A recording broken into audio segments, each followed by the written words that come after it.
హిందూ ధర్మం అనేది మతం కాదు, ఇది ఒక జీవన విధానం. ఇది కేవలం జీవన విధానం మాత్రమేనా, లేక ఈ జీవన విధాన సంస్కృతిలో లోతుగా పాతుకుపోయిన ఇంకేదైనా విజ్ఞానం ఉందా?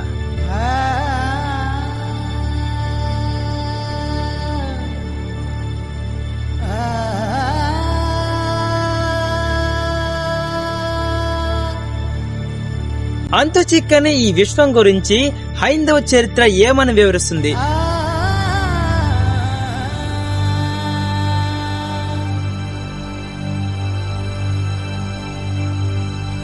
ఒక్కసారి మనం పురాణాలు గమనిస్తే దేవుడు అనే కాన్సెప్ట్ తో పాటు సైన్స్ అనే యాంగిల్ కూడా మనం చూడవచ్చు. ఈ బ్రహ్మాండం అనేది అంటే విశ్వం అనేది 4 ముఖ్యమైన అంచనాలతో కూడి ఉంటుంది.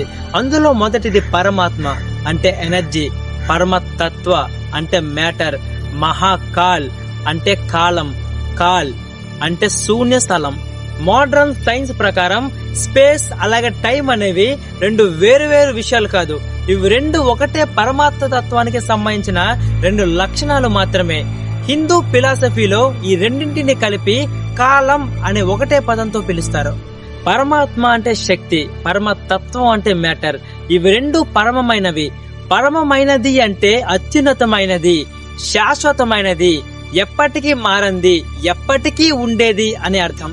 కాబట్టి 2 సమానంగా భావించబడ్డాయి. ఆత్మ అంటే తత్వమే, తత్వం అంటే నిజమైన స్వరూపం అని అర్థం వస్తుంది. వేదాల్లో శక్తి ఒక రూపం నుంచి ఇంకొక రూపంలోకి మారుతుంది అని చెప్తారు. అంటే ఇక్కడ శక్తి అనేది పదార్థంగా మారుతుంది, పదార్థం అనేది మళ్ళీ శక్తిగా మారుతుంది. అంటే ఇక్కడ శక్తే పదార్థం, పదార్థమే శక్తి. దీన్ని మనం మ్యాథమెటికల్ గా అర్థం చేసుకుంటే శక్తి ఈక్వల్ టు పదార్థం అంటే E equal to M. E equal to mc² అనే ఫార్ములా ప్రకారం యూనివర్స్ ఏర్పడే టైంలో శక్తి అనేది పదార్థంగా మారింది. శక్తికి 3 ముఖ్యమైన రూపాలుంటాయి. ఇక్కడే మనకి త్రిమూర్తులు అనే కాన్సెప్ట్ గురించి అర్థమవుతుంది. ఆ రూపాల్లో మొదటిది సృష్టి అంటే లేని దాన్ని ప్రవేశపెట్టడం, రెండవది స్థితి అంటే ఉన్నదాన్ని కాపాడడం, మూడవది లయం అంటే ఉన్నదాన్ని ఏమీ లేని స్థితికి తీసుకురావటం. పదార్థం కూడా 3 లక్షణాలను కలిగి ఉంటుంది. ప్రోటాన్ అంటే positive charge, neutron neutral, electron negative charge. Brahma, Vishnu, Shiva అనే త్రిమూర్తులు కూడా ఇలాంటి లక్షణాలనే కలిగి ఉంటారు. అలాగే యాటం కూడా ఇలాంటి లక్షణాలను కలిగి ఉంటుంది. శక్తి, పదార్థం ఇవి 2 ఒకటే అయినా వీటి ప్రవర్తన వేరు. అందుకే హిందూ ధర్మంలో వీటిని ఆరాధించే విధానం కూడా వేరుగా ఉంటుంది. మనసుని ఒక దాని మీద ఏకాగ్రతగా పెట్టడం ధ్యానం అయితే, మానసికంగా శారీరకంగా ఒక ఏకత్వ స్థితికి చేరడం యోగం. ఈ రెండింటిని కలిపి మన ఆత్మను పరమాత్మతో అంటే శక్తితో కలిపే మార్గాన్నే శక్తి ఆరాధన అంటారు. రూపం లేని పరమాత్మకు ఒక రూపాన్ని ఇచ్చి ఆరాధించడమే విగ్రహారాధన. విగ్రహం అనేది ఒక ఆకారం మాత్రమే కాదు, పరమాత్మ తత్వం అనేది ఎలా ప్రవర్తిస్తుందో, దాని స్వభావం ఎలాంటిదో చూపించే ఒక రూపం. ఎగ్జాంపుల్ గా శివుడి నటరాజ విగ్రహం అనేది ఈ సృష్టి ఎలా అంతమవుతుందో వివరిస్తుంది. ఈ విషయాన్ని ప్రపంచంలో ఉన్న శాస్త్రవేత్తలు అందరూ ఒప్పుకున్నారు. సింగులారిటీ అంటే సృష్టి మొదలైన స్థితి, దీన్ని శివలింగంతో పోల్చడం జరిగింది. శివలింగానికి ఒక ఆకారం అంటూ ఉండదు, ఇది సుప్రీం ఎనర్జీకి ఒక సింబల్. ఒక ప్రోటాన్, న్యూట్రాన్ అనేవి కలిసి ఎప్పుడు ఒక న్యూక్లియస్ ని క్రియేట్ చేస్తాయి. అలాగే బ్రహ్మ, విష్ణువులు కూడా నాభి ద్వారా అనుసంధానం చేయబడినట్లు, కనెక్ట్ చేయబడినట్లు ఉంటారు.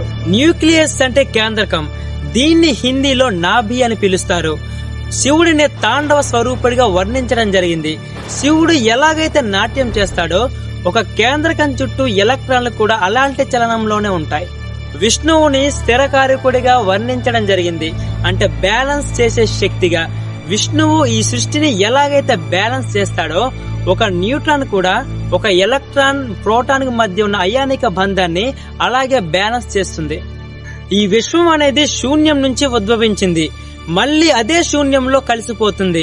అందుకే ఆర్యభట్ట ఈ శూన్యానికి 0 అనే విలువని ఇచ్చాడు. 0 అంటే శూన్యం అనే అర్థం కాదు. సృష్టి 0 నుంచి మొదలై 0తోనే ముగుస్తుంది. సృష్టి అనేది ఓం అనే శబ్దం నుంచి ప్రారంభమైంది అని వేదాలు చెప్తున్నాయి. స్ట్రింగ్ థియరీని స్టడీ చేయగా అందులో గుర్తించిన కంపనాలు అనేవి ఓం అనే శబ్దానికి దగ్గరగా ఉన్నట్లు గుర్తించారు.